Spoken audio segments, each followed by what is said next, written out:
இப்போ இந்த வீடியோவில் நம்ம எந்த மேட்சை பற்றி பார்க்க போகிறோம்னு பார்த்தீங்கன்னா women's big bash league 2020 Sydney Sixers women versus Brisbane Heat women 43rd T20 மேட்சோட dream eleven team and dream eleven preview தான் பார்க்க போகிறோம்.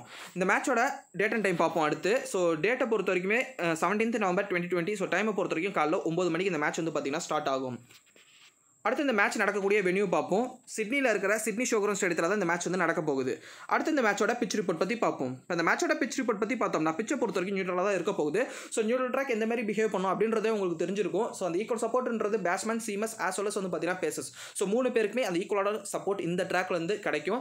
ஸோ இந்த ஒரு ட்ராக் ரெக்கார்ட்னு எடுத்து பார்த்தோம்னா, அதாவது இந்த கிரவுண்டில் இந்த ஒரு டோர்னமெண்ட்டுக்குன்னு எடுத்து பார்த்தோம்னா, ஸோ அந்த 3 டைமென்ஷன்ஸ் பிளேஸுமே நல்லா பண்ணியிருக்காங்க. ஒரு ஈக்குவலி வெல் பேலன்ஸ்டு ஒரு ட்ராக்காக தான் அமைஞ்சிருக்கு. ஸோ 3 பேருமே நல்ல பர்ஃபார்மன்ஸ் வந்து பார்த்தீங்கன்னா கொடுத்துருக்காங்க. ஸோ வந்து என்ன கேட்டிங்கன்னா, எப்பயுமே என்னோட வீடியோ ஃபாலோ பண்ணுறவங்களுக்கு தெரிஞ்சுக்கணும். நான் எப்பயுமே ஒரு வார்த்தையை சொல்லுவேன் ஒரு சில ட்ராக்கில், அதாவது எபிலிட்டி ஸ்பீக்ஸ் அப்படின்ற ஒரு வார்த்தையை சொல்லுவேன். ஸோ அதே தான் இந்த மேட்ச்சுக்கு நான் வந்து சொல்ல விரும்புகிறேன். ஸோ கண்டிப்பாகவே ஒரு பவுலர்ஸை பொறுத்த வரைக்கும் ஒரு நல்ல லைன், அதேமாதிரி பேட்ஸ்மேனை பொறுத்த வரைக்குமே வந்து பார்த்தீங்கன்னா இனிஷியலாக அந்த நியூ பாலில் ஓரளவுக்கு பார்த்து ஆடிட்டாங்கன்னா அதுக்கப்புறம் ஒரு டீசென்ட் ஸ்கோர் வந்து பார்த்தீங்கன்னா இங்கே அவங்களால ஸ்கோர் பண்ண முடியும். ஒரு மினிமம் ஒரு 155 to ஒரு 160 கண்டிப்பாக வந்து பார்த்தீங்கன்னா இந்த ட்ராக்கில் எடுக்க முடியும். ஸோ ஓரளவுக்கு பேட்ஸ்மேன்ஸை பொறுத்த வரைக்கும் அந்த இனிஷியல் ஓவர்ஸை பார்த்து ஆடிட்டாங்கனாவே அந்த ஸ்கோர் வந்து பார்த்தீங்கன்னா இங்கே வரும். ஸோ ஓவராலாக ஒரு நல்ல ஒரு வெல் பேலன்ஸ்டாக ட்ராக்காக தான் இருக்க போகுது. ஒரு நல்ல பேட்டில் கிரியேட் ஆகும் அப்படின்றது தான் என்னோட ஒரு எதிர்பார்ப்பு. ஸோ இதான் வந்து பார்த்தீங்கன்னா இந்த மேட்சோட பிச் ரிப்போர்ட். அடுத்து சிட்னி சிக்ஸர்ஸ் உமன்ஸோட ப்ராபபிள் பிளேயிங்னு பார்ப்போம். அலெசா ஹீலி, எல்எஸ் பெரி, கார்ட்னர் அப்படின்னு வந்து பார்த்தீங்கன்னா டார்க், எரின் பர்ன்ஸ், மேரி ஜெயின் கேப், வேன் நைக்ரிக், ரிக்கீஸ், எமா ஹுஜ், சாரா ஆலி, ஹிக்ஸ், சாம்பெல். ஸோ சிட்னி சிக்ஸர்ஸ் உமன்ஸை பொறுத்த வரைக்கும் கண்டிப்பாக ஒரு சேஞ்ச் இருக்கிறதுக்குண்டான ஒரு வாய்ப்பு தான் இருக்குது. ஸோ கன்ஃபார்ம் சேஞ்சுன்னு சொல்லிட முடியாது, ஒரு வாய்ப்பு இருக்குது. ஆக்சுவலாக கடைசி மேட்ச் வந்து பார்த்தீங்கன்னா கார்ட்னருக்கு இன்ஜுரின்னு சொல்கிறத விட ஒரு மாதிரி கன்கஷன் அப்படின்ற மாதிரி வந்து பார்த்தீங்கன்னா சொல்கிறாங்க. அதாவது எப்படின்னா ஸ்ட்ரெயிட்டாகவே வந்து ஹெட்டு வந்து கீழே படலை, பட் இருந்தாலுமே அந்த அதிர்வு வந்து பார்த்திங்கன்னா அவங்கள போன கேம் வந்து டாக்டர்ஸ் வந்து விளையாடக்கூடாது அப்படின்ற மாதிரி சொல்லி, ஸோ போன கேம்லேயே வந்து பார்த்திங்கன்னா பாதிலே அவங்கள வந்து வெளியே ஏற்றிட்டாங்க. மேபி இந்த மேட்ச் விளையாடுவாங்களா இல்லையான்றது கண்டிப்பாக வந்து பார்த்திங்கன்னா தெரில. ஸோ டாஸ் போடுற வரைக்கும் நம்ம வெயிட் பண்ணி பார்த்தா மட்டும் தான் தெரியும். மேபி அவங்க இருந்தாங்கன்னா ஒரு பெரிய ஒரு ப்ளஸ் பாயிண்ட் ஆன் பேப்பர் வந்து பார்த்திங்கன்னா சிட்னி சிக்ஸர்ஸை பொறுத்த வரைக்கும் ஒரு வெயிட்டான ஒரு டீம் அப்படின்ற மாதிரியே கூட வந்து பார்த்திங்கன்னா சொல்லலாம். பட் பர்ஃபார்மன்ஸ் வைஸ் வந்து பார்த்திங்கன்னா ஒரு கன்சிஸ்டண்ட்டாக இல்லை. ஸோ ஒவ்வொரு பிளேயர்கிட்ட ஒவ்வொரு மேட்ச் வருது. ஸோ மற்ற எல்லா பிளேயர்ஸுமே வந்து பார்த்திங்கன்னா ஃப்ளாப் ஆகிறாங்க. ஸோ இந்த மாதிரி இருக்குது. ஸோ இந்த மாதிரி நேரத்தில் கார்ட்னர் மாதிரி ஒரு பிளேயர் ரொம்ப இம்பார்ட்டன்ட் என்ன கேட்டிங்கன்னா நான் சொல்லுவேன். ஸோ பொறுத்து வந்து பார்ப்போம். ஸோ அவங்க விளையாடலன்னா கண்டிப்பாக வந்து மேடி டார்க், ஸோ அவங்க தான் வந்து பார்த்திங்கன்னா அவங்கள ரீப்ளேஸ் பண்ணுவாங்க. போன மேட்ச்சும் அவங்க தான் வந்து பார்த்திங்கன்னா அவங்களுக்கு பதிலாக ப்ளே பண்ணிக்கிட்டு இருந்தாங்க, அதாவது சப்ஸ்டியூட்டாக வந்து பார்த்திங்கன்னா ப்ளே பண்ணிக்கிட்டு இருந்தாங்க. அடுத்து பிரிஸ்பேன் ஹீட் உமன்ஸோட ப்ராபபிள் பிளேயிங்னு பார்ப்போம். Grace Harris, Redmayne, Jess Jonassen, Maddy Green, Laura Harris, Amelia Kerr, Laura Kimmince, Charli Knott, Delissa Kimmince, Prestwidge, Nicola Hancock. So இதான் வந்து பார்த்தீங்கன்னா பிரிஸ்பேன் ஹீட் உமன்ஸோட ப்ராபபிள் பிளேயிங் 11. அடுத்து இந்த கிரவுண்டோட ஸ்டாட்ஸ் பற்றி பார்ப்போம். ஆவரேஜ் ஃபர்ஸ்ட் இன்னிங் ஸ்கோர் வந்து பார்த்தீங்கன்னா 153. அடுத்த ட்ரீம் லெவல் வந்து பார்த்தீங்கன்னா நான் வந்து உங்களுக்கு 2 டீம் சஜஸ்ட் பண்ணுறேன். இப்போ டீம் 1 பார்ப்போம். விக்கெட் கீப்பர் ஆப்ஷனில் ரெட்மைன் ஒரு டிஃபால்ட்டான ஒரு ஆப்ஷனாக கேட்டிங்கன்னா கண்டிப்பாக நான் வந்து டிஃபால்ட்டான ஒரு ஆப்ஷன் அப்படின்ற மாதிரி சொல்ல மாட்டேன். இங்கே இன்னொரு விக்கெட் கீப்பர் யாருன்னு கேட்டிங்கன்னா அலெசா ஹீலி இருக்காங்க. ஸோ அலெசா ஹீலியை பற்றி நான் சொல்லி தெரியணுன்ற அவசியமே கிடையாது. ஸோ அவங்க எந்த மாதிரியான ஒரு பேட்ஸ்மேன், எந்த அளவுக்கு வந்து பார்த்தீங்கன்னா அவங்க வந்து அடிக்க ஸ்டார்ட் பண்ணிட்டாங்கன்னா எந்த அளவுக்கு ஸ்கோர் கொண்டு போய் விடுவாங்க அப்படின்றது உங்களுக்கே தெரிஞ்சிருக்கும். மேபி தெரிலனா தெரிஞ்சுங்க. ஸோ ஒரு செமையான ஒரு பேட்ஸ்மேன் ஓப்பன் பண்ணக்குள்ள ஒரு ஹெவியான ஒரு ஓப்பனர்னே எனக்கு கேட்டிங்கன்னா சொல்லுவேன். ஸோ அந்த டீமுக்கு அது மட்டும் இல்லாமல் அவங்க வந்து எல்எஸ் பெரி கூட சேர்ந்து பண்ணுறாங்கன்னு கூட இன்னுமே கொஞ்சம் ஃப்ரெஷ்ஷாகவே பெரிய அளவில் வந்து பார்த்தீங்கன்னா நம்ம தான் எடுத்துகிட்டு போகணும் அப்படின்ற எந்த ஒரு இதுவுமே இல்லாமல் தாராளமாக வந்து பார்த்தீங்கன்னா அவங்களால அடித்து ஆட முடியும். ஸோ அப்படி ஆடினாங்கன்னா ஸ்கோர் வந்து ஒரு பெரிய ஸ்கோர் கொண்டு போவாங்க. பட் ஏன் நான் எடுக்கலன்னு கேட்டிங்கன்னா எஸ் அஃப்கோர்ஸ் பாயிண்ட் கூட எனக்கு 0.5 இருக்குது. நான் அவங்கள பிக் பண்ணலை. அதுக்கு ஒரே ஒரு ரீசன், அவங்க வந்து இந்த டோர்னமெண்ட்டை பொறுத்த வரைக்கும் பெரிய அளவில் வந்து பார்த்தீங்கன்னா பர்ஃபார்மன்ஸ் கொடுக்கல. ஒரு மாதிரி அவுட் ஆஃப் டச்சில் இருக்காங்களோ அப்படின்ற மாதிரி தோணுது. இது வரைக்கும் ஜஸ்ட் வந்து இந்த டோர்னமெண்ட்டில் ஒரே ஒரு 50+ ஸ்கோர் தான் அடிச்சிருக்காங்க. ஸோ அது அவங்களோட ஸ்டாண்டர்டுக்கு நான் வந்து ஏற்றுக்கவே மாட்டேன். ஸோ ஒரு தி பெஸ்ட்டான ஒரு பேட்ஸ்மேன் நான் வந்து அவங்களுக்கு பதிலாக யார் எடுத்திருக்கேன்னு கேட்டிங்கன்னா மேரி ஜெயின் கேப். ஸோ அவங்க எடுத்திருக்காங்க, கன்சிஸ்டண்ட்டாக பர்ஃபார்ம் பண்ணிட்டு இருக்காங்க. நீங்கள் வந்து ஒரு டாப் 10 ஆல்ரவுண்டர் லிஸ்ட் போட்டிங்கன்னா கண்டிப்பாகவே அதில் டாப் 5க்குள்ளே கண்டிப்பாக மேரி ஜெயின் கேப் அவங்க இருப்பாங்க. வித் த பாலாக இருக்கட்டும், வித் த பேட்டாக இருக்கட்டும். ஸோ 2 ஈக்குவல் கான்ட்ரிபியூஷன் கொடுக்கக்கூடிய ஒரு ஆல்ரவுண்டர்ன்றதுனால ஃபார்மை கன்சிடர் பண்ணி தான் நான் வந்து அலெசா ஹீலியை ட்ராப் பண்ணியிருக்கிறேன் இந்த டீமை பொறுத்த வரைக்கும் உங்களுக்கு மேபி அலெக்சா ஹீலி மேலே நம்பிக்கை இருக்குது அப்படின்ற பட்சத்தில் நீங்கள் தாராளமாக வந்து பார்த்தீங்கன்னா மேரிசன் கேப்புக்கு பதிலாக நீங்கள் வந்து அலெக்சா ஹீலி போகலாம். பட் மேரிசன் கேப் உங்களுக்கு பவுலிங் ஆப்ஷனும் ப்ரொவைட் பண்ணுவாங்க. Maybe full quota of the over போகிறதுக்கு தான் அதிக வாய்ப்பு. அப்படி இல்லைனா மினிமம் வந்து பார்த்தீங்கன்னா 3 ஓவராது மேரிசன் கேப்பை பொறுத்த வரைக்கும் போடுவாங்க. வித் த பேட்டும் ஹேண்டியான கான்ட்ரிபியூஷன் கொடுக்கக்கூடிய ஒரு ஆல்ரவுண்டர். ஸோ நான் வந்து எடுக்க வேணான்னு கண்டிப்பாக நான் வந்து அலெக்சா ஹீலியை சொல்லவே மாட்டேன். ஏன்னா ஓப்பன் பண்ணுறாங்கன்னுக்குள்ள ஒரு டேஞ்சரஸான ஒரு பேட்ஸ்மேன். ஸோ அடிக்க ஆரம்பிச்சிட்டாங்கன்னா நான் மறுபடியும் அதே தான் சொல்கிறேன். ஒரு கிட்டத்தட்ட உங்களுக்கு வந்து பார்த்தீங்கன்னா ரோஹித் சர்மா கூட கம்பேர் பண்ணலாம். எப்படி ஒரு ரோஹித் வந்து ஒரு படம் ஆரம்பிச்சிருச்சுன்னா ஸோ அதுக்கப்புறம் ஒரு பெரிய ஸ்கோர் கொண்டு போவார். அந்தமாரி உமன்ஸ் கிரிக்கெட்டில் அலெக்சா ஹீலி கண்டிப்பாகவே அந்த மாதிரியான ஒரு ஸ்கோரை கொண்டு போய் அடித்து கொடுக்கக்கூடிய ஒரு பேட்ஸ்மேன் தான் வந்து பார்த்தீங்கன்னா அவங்க. ஸோ உங்களுக்கு வேணும்னா 0.5 மிச்சம் இருக்குது இந்த டீமில். ஸோ மேரிசன் கேப்பை ட்ராப் பண்ணிட்டு நீங்கள் தைரியமாக டிசிஷன் எடுக்கிறதா இருந்தால் தாராளமாக வந்து பார்த்தீங்கன்னா அலெக்சா ஹீலிக்கு போகலாம் விக்கெட் கீப்பர் ஆப்ஷனில்.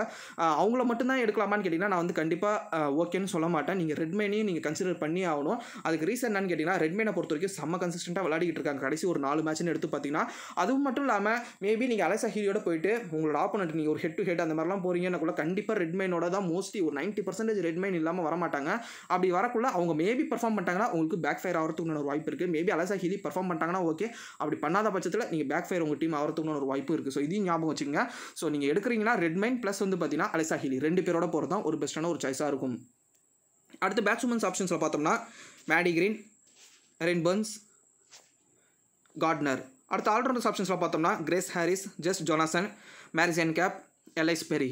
அடுத்து பாலர்ஸ் ஆப்ஷன்ஸில் பார்த்தோம்னா நிக்கோலா ஹேன்காக், கிமின்ஸ், சாம்பல். ஸோ இந்த டீமுக்கு வந்து பார்த்தீங்கன்னா நான் வந்து எல்எஸ் பெரிய கேப்னாவும் ஜஸ்ட் ஜொனாசனா வைஸ் கேப்டாகவும் கொடுத்துருக்கிறேன். ஸோ எல்எஸ் பெரிய கேப்னா கொடுத்த ரீசன் நான் வந்து ரீசனே சொல்ல தேவைன்னு நினைக்கிறேன். ஏன்னா உங்களுக்கே தெரிஞ்சிருக்கும். ஸோ எல்எஸ் பெரிய பற்றி with the bat with the ball ரெண்டுத்தில் கண்டிப்பாக வந்து பார்த்தீங்கன்னா ஏதாவது ஒன்றுத்தில் கான்ட்ரிபியூஷன் பண்ணிக்கிட்டே தான் இருப்பாங்க. ஒரு சில மேட்சஸில் ஏகப்பட்ட மேட்ச் வித் த பாலாக இருக்கட்டும் வித் த பேட்டாக இருக்கட்டும் ரெண்டுத்துலையுமே வந்து பார்த்தீங்கன்னா அவங்களோட பெஸ்ட்டாக கொடுக்கக்கூடிய ஒரு ஆல்ரவுண்டர். நீங்கள் உமன்ஸ் கிரிக்கெட்னு எடுத்திங்கன்னா யார் வந்து பெஸ்ட் ஆல்ரவுண்டர்னு கேட்டிங்கன்னா ஃபஸ்ட்டு டாப் மோஸ்ட் லிஸ்ட்டு ஃபஸ்ட்டில் இருக்கிறது வந்து பார்த்தீங்கன்னா எல்ஐஸ் பெரி தான். ஸோ அந்த அளவுக்கு வந்து பார்த்தீங்கன்னா அவங்களோட கான்ட்ரிபியூஷன் இருக்குது. அது வந்து T20 மட்டும் இல்லை, 1 டே டெஸ்ட் எல்லாத்துலேயுமே வந்து பார்த்தீங்கன்னா அவங்களோட பெஸ்ட்டான பர்ஃபார்மன்ஸை கொடுத்துட்டு தான் இருக்காங்க. உங்களுக்கு ஒரு பெரிய எக்ஸாம்பிள்னா இந்த டோர்னமெண்ட்டு. ஸோ போன மேட்ச் நீங்கள் எடுத்துக்கிட்டா அவங்க பேட்டிங்லேருந்து ஒரு ஜஸ்ட் 14 to 15 ரன்ஸ் தான் அடிச்சாங்க. பட் வித் த பால் வந்து 3 விக்கெட் எடுத்து கொடுத்தாங்க. அதுக்கு முந்தின மேட்ச் வந்து பார்த்தீங்கன்னா விக்கெட்ஸ் எடுக்கல. பட் இருந்தாலுமே வந்து பார்த்தீங்கன்னா வித் த பேட் ஒரு 70+ ரன்ஸ் வந்து பார்த்தீங்கன்னா அடிச்சிருந்தாங்க. ஸோ இந்த மாதிரி ஏதாவது ஒரு விதத்தில் கான்ட்ரிபியூஷன் பண்ணுவாங்க. நீங்கள் ஷார்ட் லீக் போகிறீங்கன்ற பட்சத்தில் எல்ஐஸ் பெரிய கேப்னா கொடுத்து போகிறதா உங்களுக்கு வந்து ஒரு பெஸ்ட்டான ஒரு சாய்ஸாக இருக்கும். என்ன கேட்டிங்கன்னா நான் அதை மட்டும் தான் வந்து இந்த ஒரு மேட்சை பொறுத்த வரைக்கும் நான் வந்து சஜஸ்ட் பண்ணுவேன் அப்படின்ற மாதிரி சொல்கிறேன். ஸோ வைஸ் கேப்டன் சாய்ஸை பொறுத்த வரைக்கும் நான் வந்து ஜஸ்ட் ஜொனாசன் போயிருக்கேன். அதுக்கு ரீசன் உங்களுக்கே தெரிஞ்சிருக்கும். நீங்கள் என்னோட வீடியோ ரெகுலராக ஃபாலோ பண்ணியிருந்தாலும் தெரிஞ்சிருக்கும். ஸோ ஜஸ்ட் ஜொனாசனை பொறுத்த வரைக்கும் வித் த பால் கண்டிப்பாக 4 ஓவர் போடுவாங்க. ஆஸ் யூஷுவல் வந்து பார்த்தீங்கன்னா ஒரு விக்கெட் டேக்கர் என்ன பொறுத்த வரைக்கும் எப்பயுமே மினிமம் 1 or 2 விக்கெட்ஸ் பிக் பண்ணிடுவாங்க. அது மட்டும் இல்லாமல் இவங்க வந்து அபோவ் ஆர்டர் வரதுனால ஸோ பேட்டிங் ஆப்பர்ச்சுனிட்டி இருக்குது அப்படின்றதுனால கண்டிப்பாக ஒரு 25 to 30 ரன்ஸ் அவங்களால அடிச்சு கொடுக்க முடியும். ஒரு பியூரான ஒரு பேட்டிங் இல்லாட்டினா கூட அவங்களால அந்த கான்ட்ரிபியூஷன் பண்ணக்கூடிய அளவுக்கு அந்த 20 to 25 ரன்ஸ் இல்லை 30 ரன்ஸ் கான்ட்ரிபியூஷன் பண்ண அளவுக்கு அவங்க வந்து பார்த்தீங்கன்னா பேட்டிங்கில் எபிலிட்டி இருக்குன்றதான் நான் வந்து பார்த்தீங்கன்னா சொல்லுவேன். ஸோ அதனால தான் நான் வந்து அவங்களுக்கு வைஸ் கேப்டன் சாய்ஸ் கொடுத்துருக்கேன். மேபி உங்களுக்கு அதர் வைஸ் கேப்டன் சாய்ஸ் வேணும் அப்படின்ற பட்சத்தில் நீங்கள் வந்து கிரேஸ் ஹாரிஸ் அப்படின்னா வந்து பார்த்தீங்கன்னா ரெட்மைன் இவங்க 2 பேர்லேருந்து நீங்கள் யாராவது சூஸ் பண்ணால் கூட ஓரளவுக்கு பெட்டராக தான் இருக்கும். பட் என்னோட சஜஷன் என்னன்னா உமன்ஸ் கிரிக்கெட்டை பொறுத்த வரைக்கும் with the ball with the bat ரெண்டுத்துலையுமே பர்ஃபார்ம் பண்ணக்கூடிய நீங்கள் ஒரு பிளேயர் எடுத்துகிட்டு போனீங்க ஒரு பெஸ்ட்டாக இருக்கும் அப்படின்றது தான் என்னுடைய ஒரு தாட். ஸோ அதனால தான் நான் வந்து பார்த்தீங்கன்னா ஜஸ்ட் ஜொனாசனை சூஸ் பண்ணியிருக்கேன். ஏன்னா கிரேஸ் ஹாரிஸை பொறுத்த வரைக்கும் எஸ் போன மேட்ச் நல்லாவே பண்ணியிருந்தாங்க. பட் அது வந்து கன்சிஸ்டன்சி வந்து பார்த்தீங்கன்னா அவங்ககிட்ட மிஸ் ஆகுது. மேபி பவுலிங் பண்ணாமல் கூட இருந்துடலாம். ஸோ அந்தமாரி ஒரு சில ரீசன்ஸ்லாம் இருக்குது. ஸோ அதை நான் கன்சிடர் பண்ணி தான் எதுக்கு 50-50 சாய்ஸ் எடுக்கணும். ஸோ இவங்க கண்டிப்பாக 4 ஓவர் போடுவாங்க. அதுவும் இல்லாமல் வித் த பேட் கண்டிப்பாக டாப் 4ல் வரதான் போகிறாங்க ஜஸ்ட் ஜொனாசனை பொறுத்த வரைக்கும். ஸோ அதனால தான் நான் வந்து பார்த்தீங்கன்னா அவங்களுக்கு வைஸ் கேப்டன் சாய்ஸ் கொடுத்து ஓரளவுக்கு சேஃபாக மூவ் பண்ணலாம். ஏன்னா நான் மோஸ்ட்லி டீம் ஒன்று ஓரளவுக்கு சேஃபாக தான் வந்து பார்த்தீங்கன்னா கொடுப்பேன். ஸோ அதனால தான் நான் வந்து vice captain choice just Jonasson கொடுத்துருக்கேன். அதுக்கப்புறம் இன்னொரு விஷயம் வந்து பார்த்தீங்கன்னா நான் வந்து ஆஷ்லே கார்ட்னர் வந்து பார்த்தீங்கன்னா இந்த டீமில் பிக் பண்ணியிருக்கிறேன். மேபி அவங்க இருப்பாங்களா இல்லையான்றது தெரியல. இருந்தாங்கன்னா ஓகே, பட் இல்லைனா கண்டிப்பாக நான் அவங்களுக்கு பதிலாக வேறு ஏதாவது கொண்டு வருவேன். இன்னொரு முக்கியமான விஷயம் என்னன்னு கேட்டிங்கன்னா நீங்கள் மேபி கிராண்ட் லீக் எடுத்துகிட்டு போகிறீங்க அப்படின்னா கார்ட்னர் டீமில் இருந்தாங்கன்னா சப்போஸ் டீமில் இருந்தாங்கன்னா நீங்கள் அவங்களுக்கு கேப்டன் சாய்ஸ் கொடுத்து ஒரு டீமில் ட்ரை பண்ணி பாருங்கள். ஏன்னா எல்எஸ் பெரிய ஸோ ஜஸ்ட் ஜொனாசன் ஸோ இவங்களெல்லாம் தெரிஞ்ச அளவுக்கு ஆஷ்லே கார்ட்னரை பற்றி எத்தனை பேருக்கு தெரியும்னு தெரியல.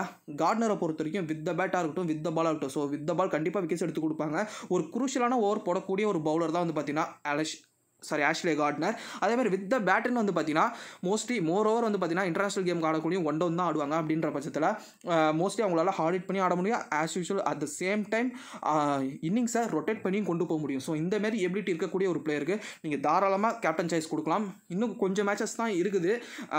ஸோ அதுக்குள்ளே மேபி இந்த டீம் வரக்குள்ளலாம் மேபி அவங்க டீமுக்குள்ளே இருந்தாங்கன்னா நீங்கள் கேப்டனாக ட்ரை பண்ணி பாருங்கள். ஏன்னா அவங்களோட பெஸ்ட்டை ஒன்றும் கொடுக்கல. அதாவது பெஸ்ட்டு ஓகேன்ற மாதிரி தான் கொடுத்துருக்காங்க சொல்லாமே தவிர அவங்களுக்கு தி பெஸ்ட்டான ஒரு பேட்டிங் நான் வந்து அவங்ககிட்ட பர்சனலாகவே நான் வந்து பார்த்தீங்கன்னா பார்த்துருக்கேன். பொதுவாகவே நான் வந்து கார்ட்னர் இருந்தாங்கன்னா நான் வந்து எல்எஸ் பெரிக்கு அப்புறம் ஓவர் வந்து பார்த்தீங்கன்னா நான் வந்து ஆஸ்திரேலியா வந்து சஜஸ்ட் பண்ணுறது கார்ட்னர் தான் நான் வந்து பார்த்தீங்கன்னா எப்பயுமே சஜஸ்ட் பண்ணுவேன். ஜஸ்ட் நான் வந்து சும்மா ஒரு கிளிம்ஸ் தான் வந்து பார்த்தீங்கன்னா சொல்லியிருக்கேன். மேபி அவங்க இருந்தாங்கன்னா நீங்கள் ட்ரை பண்ணலாமா வேணாமான்னு சொல்லலாம் அப்படின்றதுக்காக தான் சொல்கிறேன். ஏன்னா நிறையா பேருக்கு வந்து பார்த்தீங்கன்னா கார்ட்னரை பற்றி தெரியாது.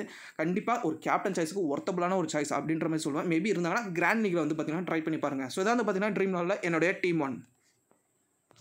அடுத்து டீம் 2 பார்ப்போம். ஸோ டீம் 1 வந்து டீம் 2 பெரிய அளவில் வந்து பார்த்தீங்கன்னா நான் வந்து வேரியேஷன்ஸ் எடுத்துகிட்டு வரல. ஜஸ்ட் வந்து பார்த்தீங்கன்னா மேரிசன் கேப்பை ட்ராப் பண்ணிட்டு அலைசா ஹீலி எடுத்திருக்கேன். ஸோ அவங்களுக்கு வந்து பார்த்தீங்கன்னா கேப்டன் சாய்ஸ் கொடுத்துருக்கேன். அதேமாதிரி வைஸ் கேப்டனா வந்து எல்எஸ் பெரிய சூஸ் பண்ணியிருக்கேன். நான் சொல்கிறது தான். ஸோ பெரிய பொறுத்த வரைக்கும் நீங்கள் கிராண்ட் லீக் ஆனாலும் சரி ஷார்ட் லீக் ஆனாலும் சரி நீங்கள் எல்எஸ் பெரிய கேப்டனாவோ வைஸ் கேப்டனாக கொண்டு போகிறது எப்பயுமே வந்து பார்த்தீங்கன்னா ரெண்டுத்துலையுமே பெஸ்ட்டாக தான் இருக்கும். ஸோ இங்கே அலைசா ஹீலியை கேப்டனாக கொடுத்து நான் வந்து ரிஸ்க் எடுத்திருக்கேன். நான் சொன்ன மாதிரி தான் மறுபடியும் எக்ஸ்பிளேஷன் பண்ண தேவைன்னு நினைக்கிறேன்.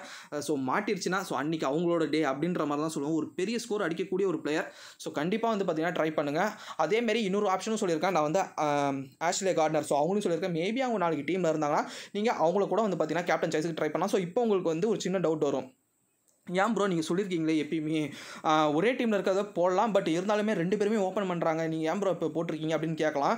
ஸோ இங்கே தான் வந்து பார்த்தீங்கன்னா நீங்கள் நோட் பண்ணி பார்க்கணும். எல்எஸ் பெரி ஒரு allrounder, with the ball with the bat ரெண்டுமே வந்து பார்த்தீங்கன்னா பர்ஃபார்ம் பண்ணக்கூடிய ஒரு பிளேயர்ன்றதுனால தான் நான் வந்து அவங்கள பெரிய அளவில் வந்து பார்த்தீங்கன்னா வெறும் பேட்டிங் மட்டும் கன்சிடர் பண்ணால் அவங்கள ஆல்ரவுண்டரும் கன்சிடர் பண்ணி தான் இருந்தாலும் ஓகே அப்படின்ற மாதிரி தான் இந்த டீம் நான் வந்து கொடுத்துருக்கிறேன். ஆஸ் வெல் அஸ் வந்து பார்த்தீங்கன்னா அலைசா ஹீலி பெரிய அளவில் பர்ஃபார்மன்ஸ் கொடுக்கல. ஸோ அவங்களை மேபி வந்து ட்ரை பண்ணலாம். அதுவும் இல்லாமல் பிக்கிங்கும் நான் எடுக்கக்குள்ள கிட்டத்தட்ட ஒரு 46% பீப்புள் தான் வந்து பார்த்தீங்கன்னா பிக் பண்ணியிருந்தாங்க. ஸோ அந்த மாதிரி எபிலிட்டி இருக்கக்கூடிய ஒரு பிளேயரை பெரிய அளவில் யாருமே பிக் பண்ணல. ஸோ பிளேயரே பெரிய அளவில் பிக் பண்ணால் கூட கேப்டன் வைஸ் கேப்டன் சாய்ஸ் ரொம்பவே குறைவாக தான் இருந்தது. மேபி ஒரு சான்ஸ் எடுப்போமே அப்படின்னு தோணுச்சு. அவங்களோட டேவாக இருந்ததுன்னா கண்டிப்பாக ஒரு பெரிய ஸ்கோர் அடிப்பாங்க. ஸோ நான் மறுபடியும் சொல்கிறேன், ஸோ ஒரு பெஸ்ட்டான ஒரு சாய்ஸாக இருப்பாங்க. ஸோ அதனால தான் இந்த டீமை அலைசா ஹீலியை கேப்டனாக வச்சு எடுக்கணும். ஸோ அதுக்காக எடுத்த டீம் மட்டும்தான் வந்து பார்த்தீங்கன்னா இது. அதுக்கப்புறம் நான் மறுபடியும் இன்னொரு வாட்டி சொல்கிறேன், கார்ட்னர் இருந்தாங்கன்னா உங்களோட இன்னொரு ஒரு டீமில் கேப்டனாக வச்சு ட்ரை பண்ணி பாருங்கள். ஸோ இதான் வந்து பார்த்தீங்கன்னா ட்ரீம் லெவலில் என்னுடைய டீம் 2. மற்றபடி டீம் 1க்கும் டீம் 2க்கும் பெரிய அளவில் வந்து பார்த்தீங்கன்னா வித்தியாசம் இல்லை. ஸோ இந்த ரெண்டு டீமையும் ஓகே நான் மட்டும் கொண்டு போங்க, அப்படி இல்லைனா வேண்டாம். நான் சொன்ன நியூஸஸ் அண்ட் பிளேஸ் டீடைல்ஸை வச்சு நீங்களே ஒன்றா டீம் கிரியேட் பண்ணி கொண்டு போகிறது தான் உங்களுக்கு வந்து ஒரு பெஸ்ட்டான ஒரு ஆப்ஷனாக இருக்கும். ஸோ இந்த டீம்ஸ் ஏதாவது சேஞ்சஸ் இருந்ததுனா நான் வந்து லாஸ்ட் மினிட் அப்டேட் என்னோட டெலிகிராம் சேனலில் ப்ரொவைட் பண்ணுவேன். என்னோட டெலிகிராம் சேனலோட லிங்க் நான் வந்து கீழே டிஸ்கிரிப்ஷன் கொடுத்துருக்கேன், மறக்காமல் கிளிக் பண்ணி என்ன ஃபாலோ பண்ணிங்க. ஸோ அவ்வளோதான் ஃப்ரெண்ட்ஸ், இந்த வீடியோ கண்டிப்பாக உங்களுக்கு யூஸ்ஃபுல்லாக இருக்குன்னு நினைக்கிறேன். அப்படி யூஸ்ஃபுல்லாக இருந்துச்சுன்னா இந்த வீடியோக்கு ஒரு லைக் கொடுங்க, ஷேர் பண்ணுங்கள், மறக்காமல் சுந்தராம் சேனலை சப்ஸ்கிரைப் பண்ணுறேங்க. கூட பக்கத்தில் இருக்க நோட்டிஃபிகேஷன் பெல் பட்டனையும் ப்ரெஸ் பண்ணுங்கள். அப்படி நீங்கள் ப்ரெஸ் பண்ணால் அங்கே 3 ஆப்ஷன் இருக்கும். அதில் ஆல் ஆப்ஷன் நீங்கள் கிளிக் பண்ணிங்கன்னா நான் போடக்கூடிய வீடியோஸ் உங்களுக்கு நோட்டிஃபிகேஷனாக வந்துடும். Okay, bye friends.